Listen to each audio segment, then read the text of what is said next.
जी ब्रजेश मिश्रा का और आप देखना शुरू कर चुके हैं द डिबेट। बहनों भाइयों, इंडिया अलायंस में बात फिर फंस गई है। समाजवादी पार्टी और कांग्रेस के बीच सीटों का बंटवारा एक बहुत ही कॉम्प्लिकेटेड इशू हो गया है और असमंजस के हालात ऐसे हैं कि आज आयोजित महत्वपूर्ण बैठक इंडिया अलायंस की, जो समाजवादी पार्टी और कांग्रेस आरएलडी के बीच सीटों का बंटवारा तय करने वाली थी, अचानक से रद्द कर दी गई। बहनों भाइयों, जब चुनाव के बहुत कम वक्त बचा हो, अभी तक उत्तर प्रदेश में अपोजिशन का ये गठबंधन ना तो अपनी सीटें तय कर पाया है, न नेता तय कर पाया है, न संयोजक तय कर पाया है और न किस सीट पर कौन लड़ेगा ये तय कर पाया है। महज थोड़े से वक्त जब चुनाव का बचा है तो अपोजिशन उत्तर प्रदेश में इस तरह का ढुलमुल रवैया ये बताता है कि बीजेपी से निपटने में उसे किस तरह की कठिनाइयाँ मिलने वाली हैं।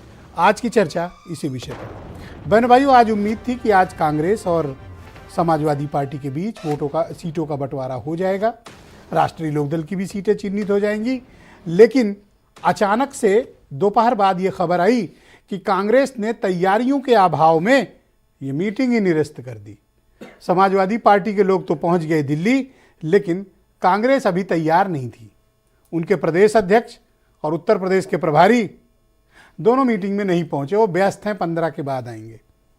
समाजवादी पार्टी और कांग्रेस के बीच सीटों का बंटवारे का ये पेच इस पूरे गठबंधन की उत्तर प्रदेश में हवा निकाल रहा है। समय कम बचा है, देर और बहुत देर होती जा रही है और ये दोनों पार्टियां चुनाव में बीजेपी के मुकाबले में पिछड़ती जा रही हैं। न इनकी कोई तैयारी है, न सीट शेयरिंग का कोई फार्मूला है और न कौन कहां से लड़ेगा अब तक तय हुआ है। भारतीय जनता पार्टी के एनडीए गठबंधन के मुकाबले उत्तर प्रदेश में अपोजिशन की स्थिति लगातार कमजोर होती जा रही है। कारण अनिर्णय, दोनों का अगंभीर होना, दोनों का किसी भी एक निर्णय के बिंदु तक न पहुंचना। समाजवादी पार्टी पहले कहती थी कि सीट का बंटवारा हम करेंगे, लेकिन सपा जा कहां रही है? दिल्ली। किसके पास? कांग्रेस के पास। और कांग्रेस रोज मना कर देती है। अब समाजवादी पार्टी भी तय नहीं कर पा रही कि उसे एक्चुअली में क्या करना है। कांग्रेस के सारा फोकस राहुल गांधी की यात्रा, यूपी जीतना है, यूपी लड़ना है, उनकी बहुत स्टेक पे नहीं है। लेकिन जिनकी बहुत ज़्यादा स्टेक पर है वो बड़े असमंजस में है कि उनको कितनी सीटों पर लड़ना है। मैं बात समाजवादी पार्टी और आरएलडी की कर रहा हूँ। दोनों के नेता कार्यकर्ता भले तैयारी कर रहे हों, लेकिन पार्टी अभी तक सीट बंटवारे पर कोई फैसला नहीं कर पाई। बहनों भाइयों, मार्च के पहले हफ्ते में और बहुत विलंब हुआ तो दूसरे हफ्ते में आचार संहिता आ जाएगी, चुनाव का ऐलान हो जाएगा।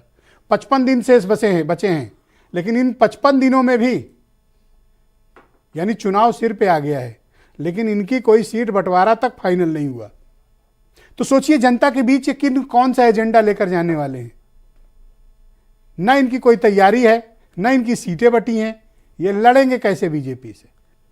और अब जब 22 जनवरी की तिथि नजदीक आ रही है और इसके बाद मंदिर के कार्यक्रम शुरू होगा, ये अभी तक यही नहीं तय कर पाए कि हमें दरअसल करना क्या है। इसलिए आप इनकी तैयारियों का अंदाजा लगाइए कि यूपी में भारतीय जनता पार्टी चुनावी तैयारियों के मामले में दूसरों के मुकाबले आगे और बेहद आगे है और अपोजिशन पिछड़ा और बहुत पिछड़ा है। न इनके पास कार्यक्रम है, न इनके पास नेता तय हुए हैं, न सीट शेयरिंग तय हुई है, न इनका ऑर्गेनाइजर तय हुआ है, न इनका संयोजक तय है। कौन कहां से लड़ेगा ये भी तय नहीं है। ऐसी आधी अधूरी तैयारियों के बीच उत्तर प्रदेश में विपक्ष हाँफ रहा है और बीजेपी की ताकत दिनों दिन मजबूत होती जा रही। ऐसे में बीजेपी ने सही मौके पर दिया है मिशन 80 का लक्ष्य, सब जीत लेंगे, एक भी नहीं छोड़ेंगे। और बीजेपी की तैयारियां उसकी ताकत को बताती हैं।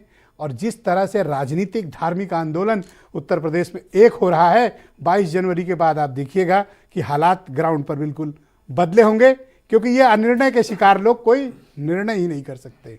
कुछ बयान सुने आप, फिर आज की डिबेट को आगे बढ़ाएंगे। भ्रष्टाचार का कुनबा निरंतर सीट शेयरिंग की बात कर रहा है और इंडी गठबंधन के नाम पर वो देश और प्रदेश को लूटना चाहता है, ये उत्तर प्रदेश की जनता जानती है। पहले भी गठबंधन हुए थे। 2017 में गठबंधन कांग्रेस और सपा का हुआ था, 2019 में बसपा का हुआ था समाजवादी, लेकिन हश्र क्या रहा ये उत्तर प्रदेश की जनता ने इनको बताया है। कहीं ना कहीं ये अपने भ्रष्टाचार और अपने कुनबे को बढ़ाने के लिए ये गठबंधन कर रहे हैं, सीटों का गठबंधन कर रहे हैं, लेकिन इनके पास जनता नहीं है, लोग नहीं है। जनता आज मोदी जी और योगी जी के साथ है। जो हमारे राज्यवार जो हमारे इंडिया अलायंस के साथी हैं उनसे लगातार बातचीत कर रहे हैं, उसी के अकॉर्डिंग कहीं ना कहीं समाजवादी पार्टी से बातचीत हुई है। निश्चित तौर पे आज जो बैठक होनी थी वो भी कहीं ना कहीं हमारे कोऑर्डिनेशन कमेटी ने तय की होगी कि आने वाले समय में सीट शेयरिंग को लेकर के कौन सी सीटों पे कांग्रेस लड़ेगी, कौन सी पे समाजवादी पार्टी लड़ेगी, किस पे आरएलडी लड़ेगी। निश्चित तौर पे जो हमारे इंडिया अलायंस की कोऑर्डिनेशन कमेटी वो तय करेगी। और बहनों भाइयों, इंटरेस्टिंग बात यह है कि बीजेपी से वो मुकाबला करना चाहते हैं जिनकी सीट तक तय नहीं हुई है कि कौन कहां पर चुनाव लड़ने वाला है। अनिला सिंह बीजेपी की प्रवक्ता हैं। मनीष सिंघवी उत्तर प्रदेश में कांग्रेस